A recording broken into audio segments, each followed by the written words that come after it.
Welcome to the Plato Paradigm, a paradigm shift in reading Plato's dialogues. Episode 261, Menexenus 234a. We've just read Lysis, and the two boys in the dialogue are Lysis and his friend Menexenus. We are running out of short dialogues which would be appropriate for a podcast, but one of those is a dialogue called Menexenus, and that is because the interlocutor of Socrates in that dialogue is indeed Menexenus. Although he isn't a boy, he's grown up a little bit, but that doesn't mean that the dialogue Menexenus came after the dialogue Lysis. There are people who think that Menexenus isn't by Plato at all, but if it is, it would be interesting to see whether we could work out which dialogue Plato wrote first, but it wouldn't be simply because Menexenus is younger in Lysis than he is in Menexenus.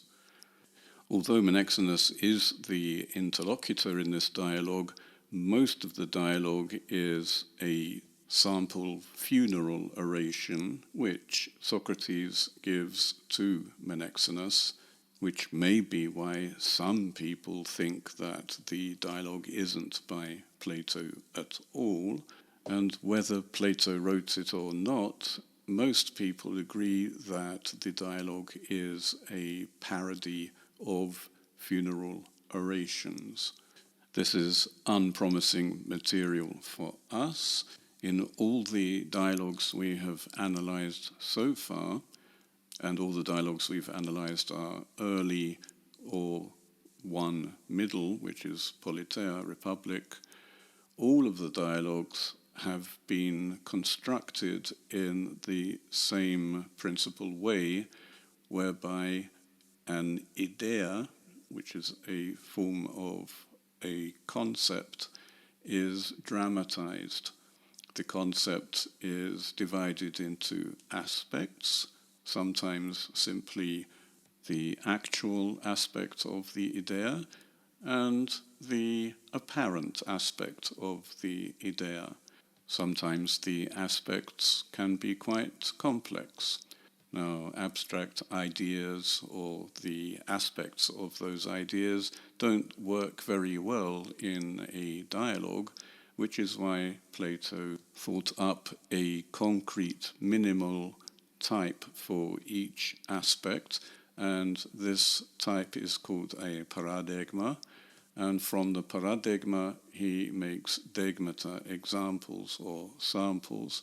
These are copies of the paradigma with additional details taken from normally historical figures, so that even Socrates is actually a degma of a paradigma, of an aspect of an idea in every dialogue. In other words, he can be slightly different in every dialogue according to the idea being dramatized, to which have been added certain details from the historical Socrates.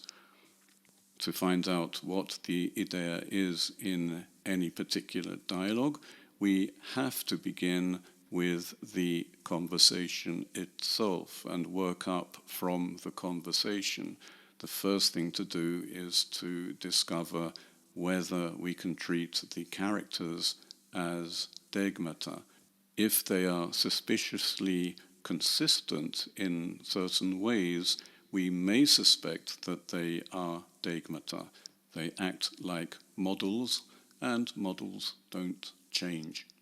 On the face of it, we're going to have a hard time with this dialogue because Menexenus and Socrates don't do very much talking before Socrates begins his exposition of a typical funeral oration. Even worse, if Socrates is giving a typical sample of a funeral oration, he is acting like a rhetor, or someone involved with rhetoric. And in some other dialogues, I have opposed Socrates, who is a dogma of a dialectician, to someone like Hippias, who is a dogma of a rhetor, someone who works with rhetoric. Rhetoric is the art of persuasion, and it doesn't concern itself with truth, while dialectic is the art of asking questions with a view to acquiring an understanding. A few years later, in the Hellenistic period, dialectic and rhetoric were easily defined by referring to rhetoric as the art of talking finely, beautifully, and dialectic the art of talking well.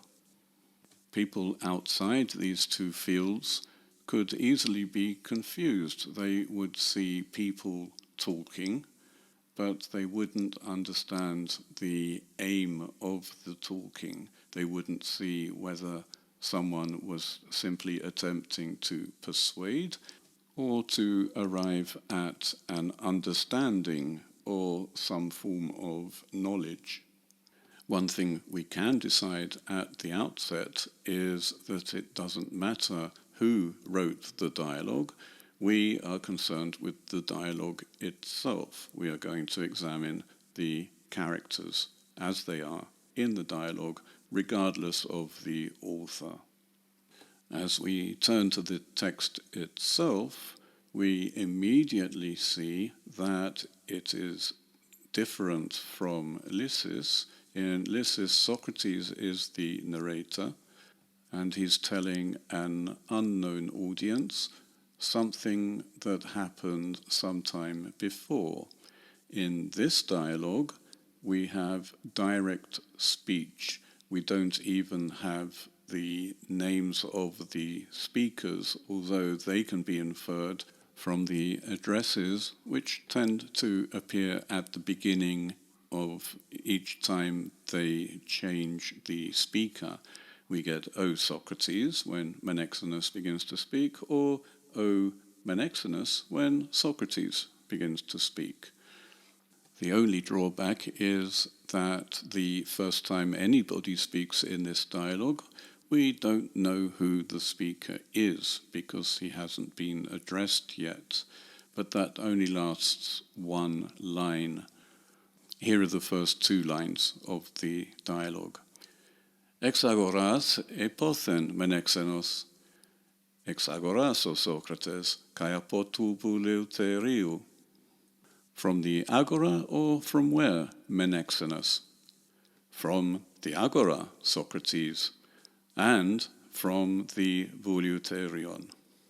So we learn immediately, almost immediately, that Socrates and Menexenus have just met, and Menexenus has come from the direction of the agora. We don't know where he's going, we don't know where Socrates met him, but they aren't now in the agora. So Socrates asks from the agora or from where, which is interesting. He could have just said from the agora and leave it to Menexenus to elaborate in his answer. He could have just expected Menexenus to say, well, from the agora where I was doing this or that. But Socrates forces his answer to be from the agora and then from a specific place.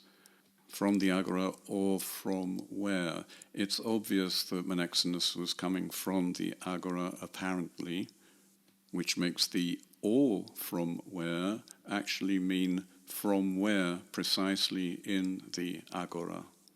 Socrates is forcing him to give him a particular place in the agora rather than simply telling Socrates what he's been doing in the agora.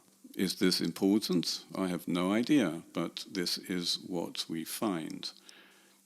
Menexenus, as expected, says from the agora, but he adds and from the Vuleuterion. The Bouleuterion was a building for the Boule, the council, which discussed matters which would then be put to the vote in the public assembly. Members of the council themselves were also Athenian citizens who were not elected to their position, but as normal in Athenian democracy, they were appointed by lot. At this point, we don't know whether Menexenus is a member of the council or simply an interested member of society. Socrates' next question shows that Menexenus was not a member of the council. Ti malis ta soi pros Bouleuterion, e dela de hoti paideuseos kai philosophias epitele hege enai, kai hos hikonos ede echon epita mezzo epinoes trepestai, kai archen hemon o thaumasie epicheres ton presbyteron telikutos on, hiname eklipe humon he oikia a tina hemon epimele ten parechomene. What on earth do you have to do with the Bouleuterion?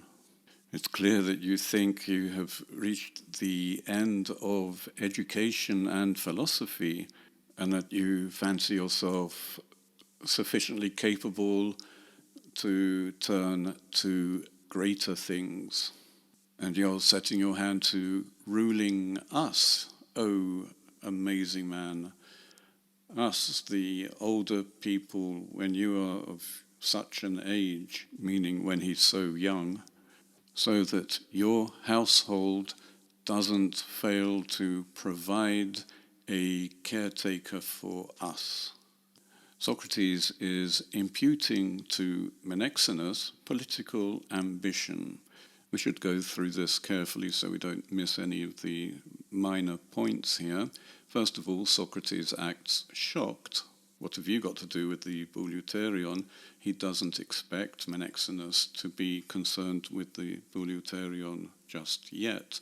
And this is probably because he regards Menexenus as young and therefore as someone too inexperienced to rule people older than himself, which is the criticism Socrates raises before he's given Menexenus a chance to say that he hasn't got political ambition.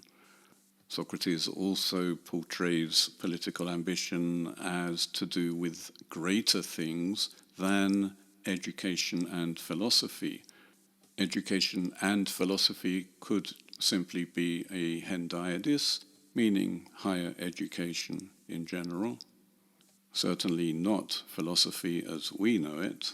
All this is reminiscent of what is said about Meletus in Euthyphro, another young man who thinks he knows better than the older people what is good for Athens.